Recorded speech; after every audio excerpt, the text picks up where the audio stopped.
Hello everyone, welcome back to my channel Spoken English Mantra. So today I will explain you subject verb agreement, right? So to understand the topic nicely, make sure you don't skip the video and be very attentive. I will explain it in very simple way so that you can understand, okay? So let's start. So यहाँ पे हम लोग समझते हैं subject verb agreement को. In simple words, we can say that a singular subject takes a singular verb and a plural subject takes a plural verb. Okay? इसका मतलब ये हुआ कि आपका अगर सब्जेक्ट सिंगुलर है तो वर्ब भी आपका सिंगुलर रहेगा. आपका अगर सब्जेक्ट प्लूरल है तो आपका वर्ब भी प्लूरल रहेगा. अभी आगे हम लोग एग्जाम्पल्स को देखेंगे जो नीचे दिए हुए हैं. एग्जाम्पल 1, 2 और 3, उससे हम लोग आसानी से समझ सकते हैं. ओके, सो एग्जाम्पल 1 में दिया हुआ है I am reading a book. तो यहाँ पे आई जो है सो सिंगुलर है. ओके, और एम मेरा सिंगुलर वर्ब है. Okay, very simple. शी जो है सो सिंगुलर सब्जेक्ट है मेरा. फाइन. सो इज़ जो हमने यूज़ किया है वो भी सिंगुलर वर्ब है. थर्ड एग्जाम्पल में वही देखिए, दे जो कि एक प्लूरल सब्जेक्ट है मेरा, और उसके जगह पे हम लोगों ने यूज़ किया है plural verb are. They are reading books. तो आप देख सकते हो कि सिंगुलर सब्जेक्ट के लिए हम लोग सिंगुलर वर्ब यूज़ कर रहे हैं और प्लूरल वर्ब के लिए प्लूरल सब्जेक्ट्स के लिए प्लूरल वर्ब यूज़ कर रहे हैं. सो इस चीज़ का आपको ध्यान रखना होगा. और आने वाले कुछ अदर एग्जाम्पल्स में हम आपके साथ कुछ ऐसे कॉम्प्लिकेटेड एग्जाम्पल्स डिस्कस करेंगे जो आपके लिए बहुत ही बेनिफिशियल होने वाला है. ओके, सो यहाँ पे हम लोग कुछ और एग्जाम्पल्स देख लेते हैं. Mohan is playing cricket. तो मोहन सिंगुलर सब्जेक्ट है, तो डेफिनेटली हम लोग जो वर्ब यूज़ करेंगे वो भी सिंगुलर है. Girls, second example, girls are taking rest. तो गर्ल्स में एस लगा हुआ है, डेफिनेटली एक से ज़्यादा लड़कियां हैं, तो डेफिनेटली हम लोग जो वर्ब यूज़ करेंगे वो भी मेरा प्लूरल रहेगा, तो आर यूज़ किया मैंने. द बॉयज़, डेफिनेटली ये भी प्लूरल है मेरा सब्जेक्ट, तो हैव मैं यूज़ कर रहा हूँ. और सिंगुलर के लिए हम लोग अगर होता तो डेफिनेटली यहाँ पे अगर बॉय होता तो डेफिनेटली हैज़ यूज़ करते हैं. Okay, fourth example, Sita hates milk. तो देखो सीता जो है सो सिंगुलर सब्जेक्ट है, सीता सिंगुलर सब्जेक्ट है, और हेट्स अगर ये प्लूरल रहता तो सिर्फ हेट होता, लेकिन जो कि ये सिंगुलर है सीता, तो इसलिए हेट्स एस लगा हुआ है.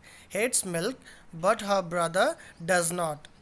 ओके, सो आई बिलीव यहाँ पे जो भी एग्जाम्पल्स मैंने डिस्कस किया आप लोगों के साथ, आपको शायद समझ में आ गया होगा. And thus we can say that the verb agrees with the subject in number and person. मतलब जो सब्जेक्ट और नंबर के साथ जो है वर्ब एग्रीज करता है. ओके, उसी को हम लोग ग्रामर में सब्जेक्ट वर्ब एग्रीमेंट बोलते हैं.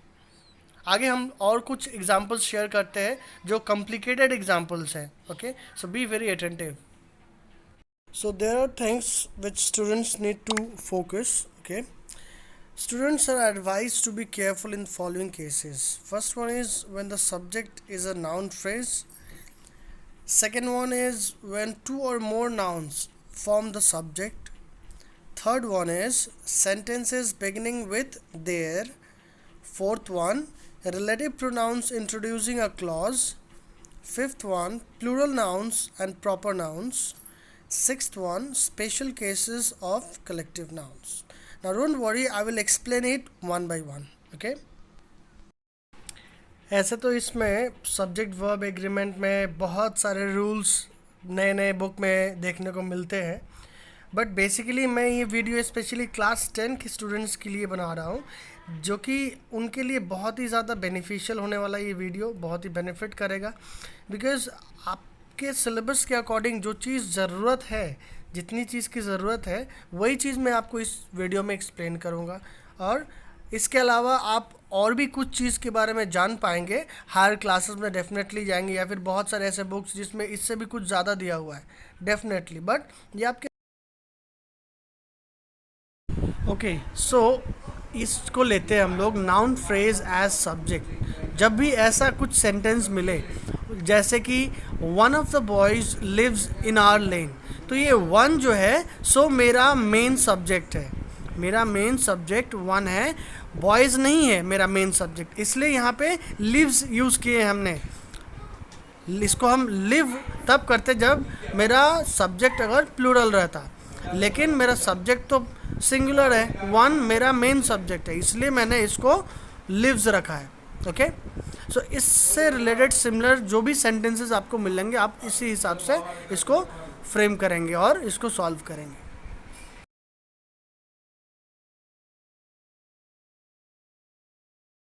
When two or more singular nouns or pronouns joined by and require a plural verb, तो सिंपली आपको जब भी दिखे दो या दो से ज़्यादा सिंगुलर नाउन और प्रोनाउन और जहाँ पे एंड लगा हुआ दिखे आपको, तो सिंपली वहाँ पे आप आर यूज़ कर सकते हो। ठीक है, जैसे कि gold and silver are precious metals. Okay, fire and water do not agree, are your mother and father at home. Okay, अभी हम और एक एग्जांपल शेयर करते हैं आपके साथ जो कि बहुत ही वाइटल है और इसी से रिलेटेड है। ओके,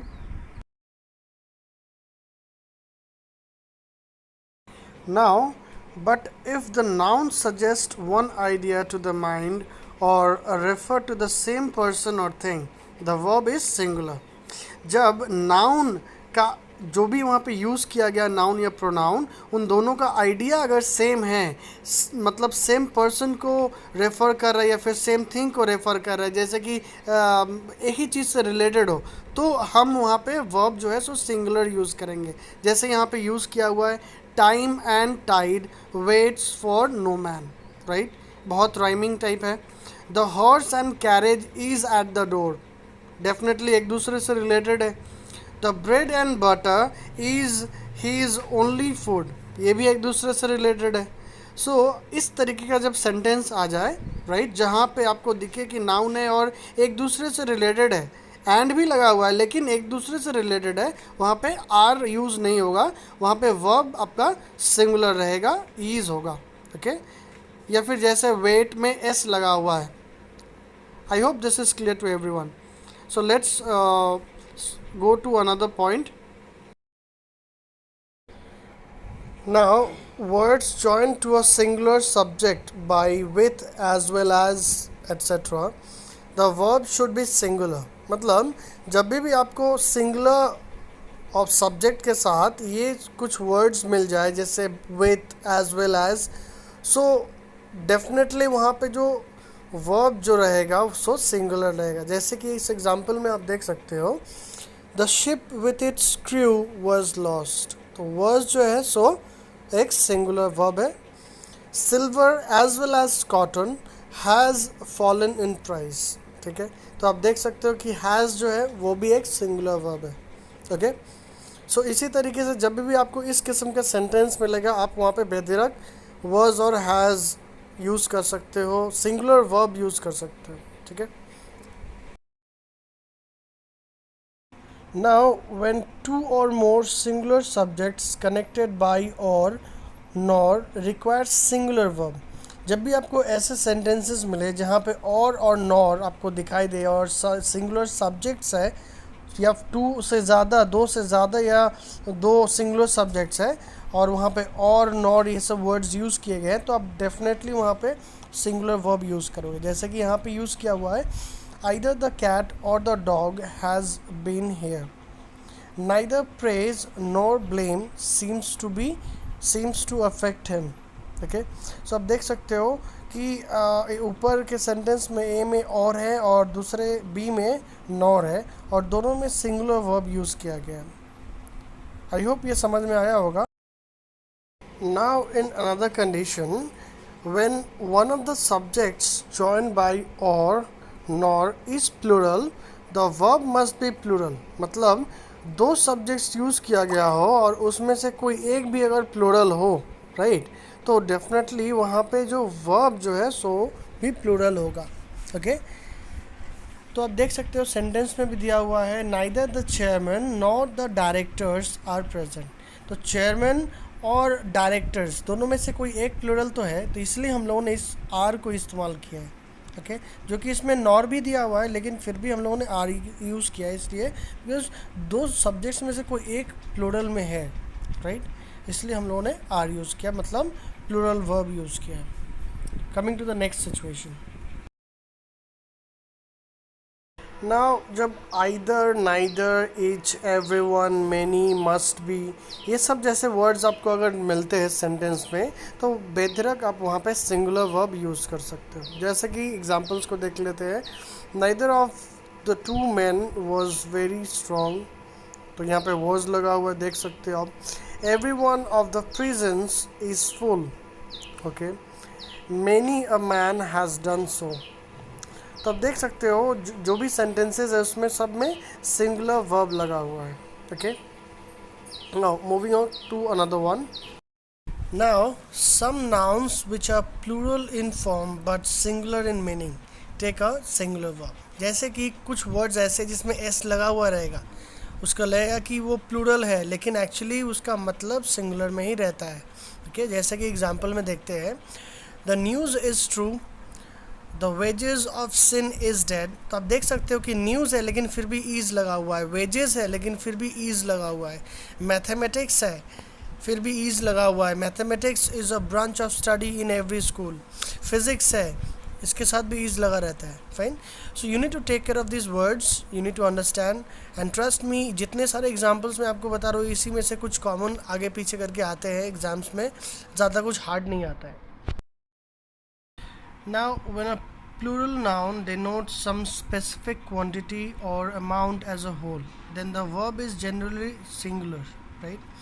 जब भी एक प्लूरल नाउन डिनोट करता है एक स्पेसिफिक क्वांटिटी या फिर एक amount as a whole, okay, तब भी जो है वर्ब जो है जनरली सिंगुलर रहता है। आप सेंटेंसेस को भी ध्यान से देख सकते हो, इस किस्म के सेंटेंसेस आए तो आप इजीली वहाँ पे सिंगुलर वर्ब यूज़ कर सकते हो। जैसे 10 kilometres is a long walk, 50,000 rupees is a large sum, 15 minutes is allowed to each speaker. So in each and every sentences we have used is, okay, singular verb. Now there are only few points which are left to be discussed. I'll do it later on, otherwise you'll get confused. Now we'll practice few examples, so just recall what you have just learned, okay.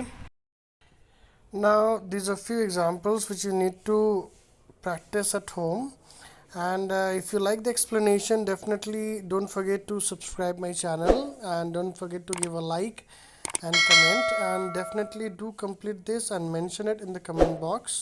And इसके अलावा अगर आप कुछ चाहते हो कि कोई भी टॉपिक पे हम वीडियो बनाए आपके लिए जिसका ज़रूरत आपको है, so do mention it in the comment box and definitely I will come back to you with the best, okay. Till then take care and stay safe.